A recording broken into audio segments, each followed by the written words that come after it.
روزانہ ایسے اسلامی واقعات سننے کے لیے ہمارے چینل کو سبسکرائب ضرور کریں۔ حضرت لوط علیہ السلام۔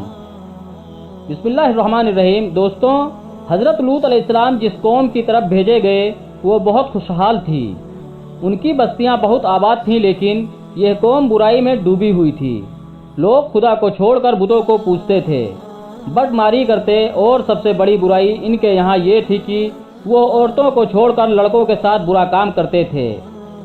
کہا جاتا ہے اس بدفعلی کا بانی شیطان تھا۔ جب اس نے چاہا کہ قوم میں یہ برائی پھیلے تو اس نے ایک عجیب ترکیب سے کام لیا۔ ابلیس ایک خوبصورت لڑکے کی شکل میں ایک باغ میں آتا اور ہمیشہ اس کے پھل پھولوں کو نقصان پہنچاتا۔ باغ کا مالک اسے پکڑنے کی کوشش کرتا، لیکن وہ بھاگ کر باغ سے نکل جاتا۔ جب باغ کو بہت نقصان پہنچا اور باغ کا مالک پریشان ہو گیا تو ایک دن ابلیس نے کہا کہ اگر تو چاہتا ہے کہ میں باغ میں نہ آؤں تو میرے ساتھ یہ کام کر اور اپنے باغ کی طرف سے بے فکر ہو جا۔ باغ کے مالک نے کہا یہ تو بہت اچھا ہے، اور پھر وہ اس برائی میں پڑ گیا۔ اس طرح شیطان نے فعل بد کو اس قوم میں جاری کر دیا۔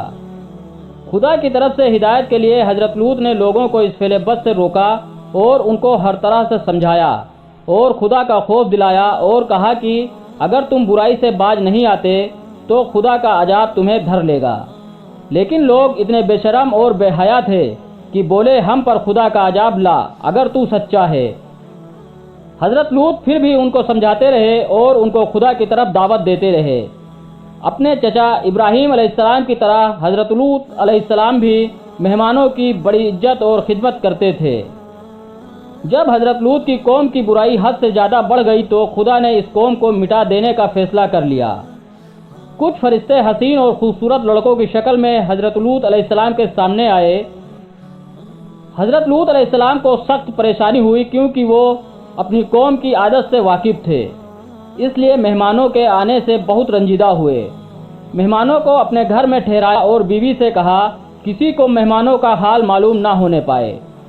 لیکن کافر بھی نے جا کر لوگوں کو بتا دیا کہ اس کے گھر ایسے لڑکے آئے ہیں جن کے حسن اور قد و قامت کی تعریف نہیں کی جا سکتی، یعنی وہ حسن و جمال میں بے مثال ہیں۔ اس خبر کے سنتے ہی بدچلن لوگ حضرت لوط کے پاس پہنچے۔ حضرت لوط نے کہا مجھے کیوں مہمانوں کے سامنے فضیحت کرتے ہو؟ برائی سے باز رہو، اگر چاہو تو بیٹیوں کو اپنے کام میں لے جاؤ، لیکن میرے مہمانوں کو مت ستاؤ۔ کافروں نے کہا تیری بیٹیوں سے ہمیں کوئی مطلب نہیں، اے لوط جو ہمارا ارادہ ہے اس کو تو خوب جانتا ہے۔ فرشتوں نے جب دیکھا کہ حضرت لوط بہت پریشان ہیں تو خاموشی سے ان سے کہا آپ بے خوف رہیے، ہم خدا کے فرشتے ہیں، یہ لوگ کچھ بھی نقصان نہیں پہنچا سکتے۔ حضرت جبریل نے دروازے سے نکل کر اپنے پروں کی ہوا لوگوں کی آنکھوں میں لگائی، وہ اندھے ہو کر گرتے پڑتے گھروں کو بھاگے۔ حضرت لوط کو حکم ہوا کہ وہ بستی چھوڑ دیں اور پیچھے لوٹ کر نہ دیکھیں۔ حضرت لوط علیہ السلام کو اللہ تعالیٰ نے عذاب سے بچا لیا۔ حضرت لوط کی بیوی اور کافر قوم تباہ اور برباد ہو گئی۔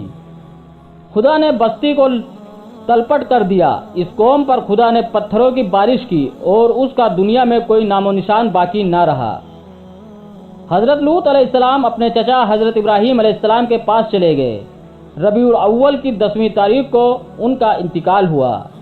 جزاکم اللہ خیر۔